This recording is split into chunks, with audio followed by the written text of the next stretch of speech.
میرا نام ڈاکٹر شاہد جمیل ہے. میں پروفیسر ہوں میڈیسن کا. آج میں ٹائیفائڈ کے بارے میں کچھ بات کرنا چاہوں گا کہ ٹائیفائڈ کیا چیز ہے اور یہ کیسے پھیلتی ہے اور اس کا علاج کیسے ہوتا ہے. تو جراثیم تو کائنات میں جیسے بہت سارے جانور ہیں اور اللہ کی مخلوق ہے، تو جراثیم میں ایک جرثومہ ہے جس کو سالمونیلا کہتے ہیں. سالمونیلا کے بھی آگے اقسام ہیں، تو عام آدمی کو ہم ان چیزوں میں نہیں ڈالیں گے. ہم بس صرف سالمونیلا کا یعنی نام جو ہے یہ کافی ہے کہ اس جرثومے سے ٹائیفائڈ کا مرض لاحق ہوتا ہے. یہ زمانے قدیم سے یہ مرض ہے، اور جو کتابوں میں جب سے لکھنا اس کے بارے میں شروع ہوا تو ٹائیفائڈ میری کے نام سے ایک عورت تھی جو لندن میں کام کرتی تھی، کھانا بناتی تھی لوگوں کے لیے، اور ان لوگوں میں ٹائیفائڈ کی جو ہے تو وبا پھیل گئی. اور پھر سائنسدانوں نے اس پہ کام کیا کہ اس وبا کی وجہ کیا ہے. تو ان نے جب تحقیق کی تو وہ پتہ چلا کہ وہ میری جو تھی وہ ان کے لیے جہاں پہ کھانا بناتی تھی وہ کیریئر تھی. اس کی آنتوں میں اور اس کے وجود میں ٹائیفائڈ کا مرض نہیں تھا، لیکن جراثیم اس کے وجود میں رہتے تھے، پھلتے پھولتے تھے، اور وہ فضلے میں اس کا سٹولز میں پاخانے میں اس کا اخراج ہوتا تھا. اور وہ ہاتھ اگر صحیح طریقے سے نہیں دھوتی تھی تو ٹوائلٹ سے جب وہ جا کے کھانا بناتی تھی تو وہ اس کھانے میں وہ جراثیم جو ہے تو آگے لوگوں کو بیمار کرتے تھے. تو یہ شروع سے اس کے بارے میں پھر لکھنا شروع ہوا. ہمارے لوگ اس کو میادی بخار بھی بولتے ہیں. میادی بخار کے بارے میں چند چیزیں جو ہیں لوگوں نے غلط سمجھی ہوئی ہیں. کہتے ہیں کہ مجھے میادی ہے اور سالوں سے ہے. تو یہ جو یہ بات کرتے ہیں تو میں ان کو کہہ دیتا ہوں کہ یہ تو ٹائیفائڈ پھر نہ ہوا.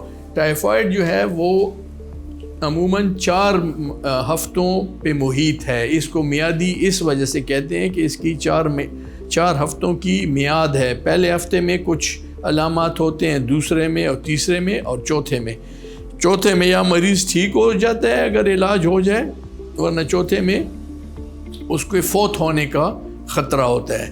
تو اگر آپ کے پاس مریض 6 مہینے کا بخار کا آتا ہے تو اس کو ہم ٹائیفائڈ کا تصور ہی نہیں کرتے ہیں. ہم پھر سوچتے ہیں اور امراض کے بارے میں کہ اس کو یعنی ٹی بی نہ ہو، کوئی اور چیزیں جو لمبا بخار دیتی ہیں. تو یہ چیز سمجھنی بڑی ضروری ہے کہ اس کو میادی بخار اور اس کا دورانیہ کتنا ہے. تو جیسے ٹائیفائڈ میری تھی، اس کو خود ٹائیفائڈ نہیں تھا، تو اس طرح کچھ لوگوں کو ہو جاتا ہے، وہ خود بھی ٹھیک ہو جاتے ہیں. اللہ پاک نے وجود میں اس طرح سسٹم بنایا ہوا ہے کہ امراض کے ساتھ آپ کا وجود لڑ سکتا ہے. کچھ لوگوں کو وہ جو ہے تو مسئلہ بن جاتا ہے اور اس سے ان کی آنت میں سوراخ پڑ سکتا ہے، ان کے خون کا اخراج ہو سکتا ہے، اور اتنا اونچا بخار کہ اس سے بھی موت ان کی واقع ہو سکتی ہے. تو ٹائیفائڈ کا مرض جو ہے وہ کافی خطرناک حد تک جا سکتا ہے. تو مریض کا جو پہلے ہفتے کا رجحان ہے وہ اور ہوگا دوسرے کا، جس طرح میں نے آپ کو بتایا. اچھا، ہمارے پاس یہ ٹائیفائڈ والے کچھ ٹیسٹ ہیں، وہ لے آتے ہیں، ٹائفی ڈاٹ اور ویڈال اور یہ ٹیسٹ جو ہیں آج کل جو ہے تو یعنی اچھی کوالٹی کے اور ہائی سٹینڈرڈ کے جو لیبارٹری ہیں انہوں نے کرنا ہی بند کر دیا ہے، کیونکہ اس کی افادیت بہت کم ہے اور اس میں فالس پازیٹیو بھی آ سکتے ہیں. یعنی مرض نہ ہو لیکن ٹیسٹ اس کا دکھائے کہ یہ فلاں مرض ہے، تو اس کو فالس پازیٹیو بولتے ہیں. یعنی ایکچوئل پازیٹیو نہیں ہوتا ہے، فالس پازیٹیو ہوتا ہے. تو ہمیں پھر ذرا مسئلہ ہوتا ہے مریض کو تسلی دینے میں کہ بھئی یہ تو ٹائیفائڈ نہیں ہے، آپ نے ٹیسٹ کا علاج کرنا ہے کہ اپنا علاج کرنا ہے. تو جو بیسٹ اس کا ٹیسٹ ہے، سب سے بہترین جو ٹیسٹ ہے وہ خون کا کلچر ہے۔ پہلے ہفتے میں آپ جو ہے تو خون کا کلچر لے سکتے ہیں، بعد کے ہفتوں میں جو ہے پیشاب کا اور پخانے کا جو سٹول کا ٹیسٹ ہے اس میں بھی جراثیم کلچر ٹیسٹ کے لیے، کلچر لیبارٹری میں ایک ٹیسٹ ہوتا ہے جس سے وہ جراثیم کو اگاتے ہیں اور پھر دیکھتے ہیں کہ یہ کون سے جراثیم ہے، تو وہ پہچانے جاتے ہیں لیبارٹری میں کہ یہ ٹائیفائڈ کی جراثیم ہے۔ پھر ان کے سامنے دوائیاں رکھی جاتی ہیں، اس کو سینسیٹیوٹی بولتے ہیں، کلچر کی سینسیٹیوٹی کا مطلب یہ ہے کہ کون سی دوائی اس پہ اثر کرتی ہے۔ تو جراثیم جس دوائی سے مریں گے اس طرف نہیں بڑھیں گے، اور جو دوائی اس پہ اثر نہیں کرتی ہے اس طرف ان کا کلچر گرو کرے گا۔ تو آپ کو یہ ٹیسٹ بہت فائدہ مند ہے، کیونکہ آج کل زیادہ تر دوائیاں ٹائیفائڈ میں ناکارہ ہو گئی ہیں، کیونکہ ہر کوئی اپنے گھر میں اپنی طبیعت سے دوائیاں کھا رہا ہے، تو جراثیم اس کے ساتھ عادی ہو گئے ہیں۔ اس کو ریزسٹنس بولتے ہیں کہ جراثیم میں اس کے خلاف قوت مدافعت آ جائے۔ دوائیوں کی دکان پہ بھی آپ چلے جاتے ہیں، مجھے بخار ہے، بس وہ بھی کوئی دوائی دے دیتے ہیں۔ تو ان وجوہات کی وجہ سے اب جو ہے تو بہت کم اینٹی بایوٹک جو ہے تو وہ ٹائیفائڈ میں فائدہ مند ثابت ہوتے ہیں۔ تو اگر آپ کے پاس کلچر اینڈ سینسیٹیوٹی کا ٹیسٹ موجود ہو تو آپ کو پتہ چل جاتا ہے کہ یہ جراثیم ہے، یہ مرض ہے اور یہ دوائی اس میں کام کرتی ہے۔ باقی تکے کا کام ہے۔ ابھی بھی آج بھی میں نے مریض کو یعنی ٹائیفائڈ کی تشخیص کی، ٹیسٹ ابھی نہیں آیا ہوا ہے، میں نے کلچر کا ٹیسٹ بھیج دیا ہے، اس کو میں نے دوائی دے دی ہے اپنے اندازے کے حساب سے۔ اس کو میں نے کہا ہے کہ جب تمہارا ٹیسٹ آئے گا تو اگر یہ دوائی اس میں کام کرے گی تو اس کو ہم آگے استعمال کریں گے پورے دورانیے کے لیے، ورنہ جو دوائی اس ٹیسٹ میں ثابت ہوگی کہ فائدہ مند ہے پھر تبدیل کر کے وہ والی دوائی شروع کر لیں گے۔ تو یہ چند ایسی ضروری باتیں تھیں کہ روزمرہ اچھا اس سے بچنے کے لیے جو ہے تو ہاتھوں کو دھونا، یہ مکھیاں وغیرہ جو ہے جو غذا پہ بیٹھتی ہیں ان سے اب اجتناب کرنا، تو صفائی کا جو ہے اہتمام کرنا ٹائیفائڈ سے بچنے کے لیے ضروری ہے۔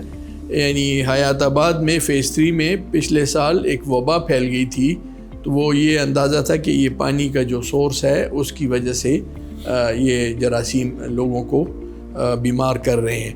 تو اب تو اچھا ہے وہ والی چیز ختم ہوگی، لیکن مریض آ رہے ہیں ابھی بھی اکا دکا ایک جگہ سے دوسری جگہ سے۔ اچھا اب فرض کریں مجبوری ہے، کوئی کہتا ہے کہ میں تو جو ہے تو ہوٹلوں میں کھاتا ہوں، میرا تو کاروبار اس طرح ہے، کبھی گجرانوالا ہوتا ہوں کبھی کہاں ہوتا ہوں، تو میں کیسے ہر ہوٹل کا وہ کر سکتا ہوں، خیال رکھ سکتا ہوں، تو جگہ جگہ مجھے تو مجبوراً کھانا پڑتا ہے۔ تو وہ لوگ پھر ویکسینیشن کروا سکتے ہیں جو ٹائیفائڈ سے بچنے کے لیے ہے، اور ساتھ میں صفائی کا اہتمام بھی اگر وہ کرتے رہیں تو یہ چند ضروری چیزیں تھیں۔ باقی دوسرے بخاروں کے مقابلے میں ٹائیفائڈ کا جو بخار ہوتا ہے اس کو ہم کنٹینیوس فیور بولتے ہیں، یعنی یہ جب شروع ہو جاتا ہے یہ رہتا ہے، سر درد ہو سکتا ہے، آپ کو بھوک نہ لگنا ہو سکتا ہے، آپ کو جو ہے تو آپ کا جو سٹول کا جو یعنی جو روٹین ہے وہ بدل جائے گی، پخانہ یا سخت ہو جائے گا یا نرم ہو جائے گا، کیونکہ یہ آنتڑی کی بیماری ہے۔ اس کا دوسرا نام انٹیرک فیور ہے، تو انٹیرک آنتڑی سے نکلا ہوا ہے۔ تو یہ جا کے پہلے آپ غذا میں جب جراثیم اندر جاتے ہیں تو آنتڑیوں میں جگہ بناتے ہیں، پھر آنتڑیوں سے خون میں جا کے سارے وجود میں پھیل سکتے ہیں۔ تو پھیپڑے میں بھی ہو سکتا ہے اس کا جا کے نقصان کرنا، کسی جگہ پہ بھی جا کے، ہڈی میں بھی جا کے، یہ ہڈی میں بھی یعنی ہڈی کا نقصان ہو سکتا ہے، دماغ تک کا نقصان اس سے ہو سکتا ہے۔ تو آج کل جو ہے زیادہ مریض کھانسی کے ساتھ آ رہے ہیں، تو بندہ تو یعنی زکام اور کھانسی والی چیزوں کا سوچ رہا ہوتا ہے اور بیچ میں نکل آتی ہے ٹائیفائڈ کی بیماری۔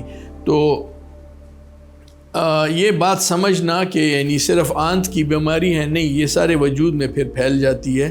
تو اس کے علامات جو ہیں تو سر درد ہونا اور آنتڑیوں کا نظام کا گڑبڑ ہونا، اور اس کا بخار جو ہے وہ یعنی آتا جاتا نہیں ہے، جیسے ملیریا کا ہے وہ اس کو انٹرمیٹنٹ فیور بولتے ہیں، وہ سردی کے ساتھ آتا ہے پھر چلا جاتا ہے پھر آتا ہے، پھر اس طرح اور امراض ہیں تو ہم پیٹرن آف بخار، جس طریقے سے بخار آتا ہے اس سے بھی ہمیں اندازہ ہو جاتا ہے کہ یہ کون سی بیماری ہو سکتی ہے۔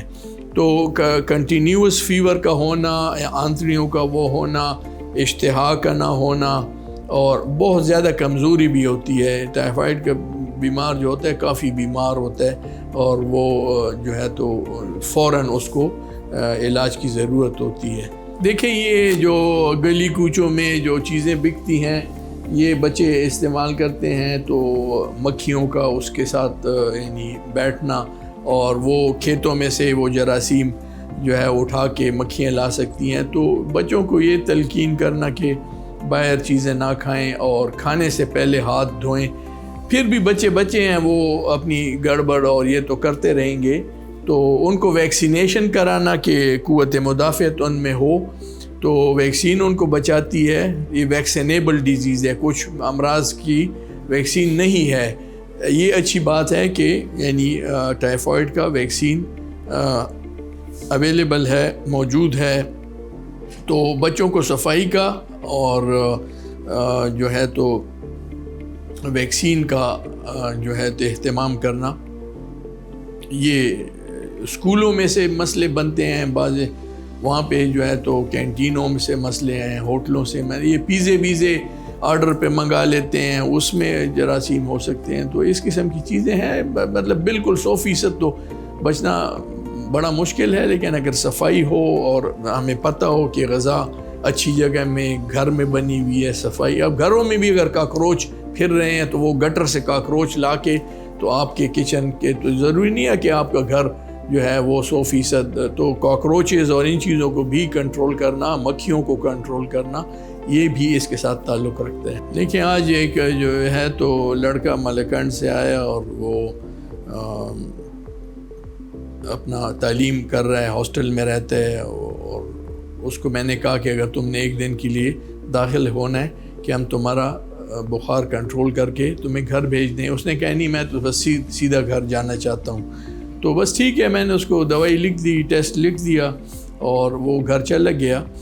تو اگر اب اس کا بخار 101 کے قریب تھا آج، وہ کہہ رہا تھا کہ 103 تک اس نے نوٹ کیا ہے کہ یہ جاتا ہے۔ اب کسی کا 104، 105، 106 بخار جاتا ہے، اس کو تو گھر جانا ہی نہیں چاہیے، کیونکہ وہ بخار خود ہی ٹائیفائڈ کا نہ بھی ہو، بچوں میں تو خصوصاً یعنی ہائی گریڈ فیور جو ہوتا ہے بخار، وہ جھٹکے اور اس طرح کے مسئلے بنا سکتے ہیں جس سے موت واقع ہو سکتی ہے۔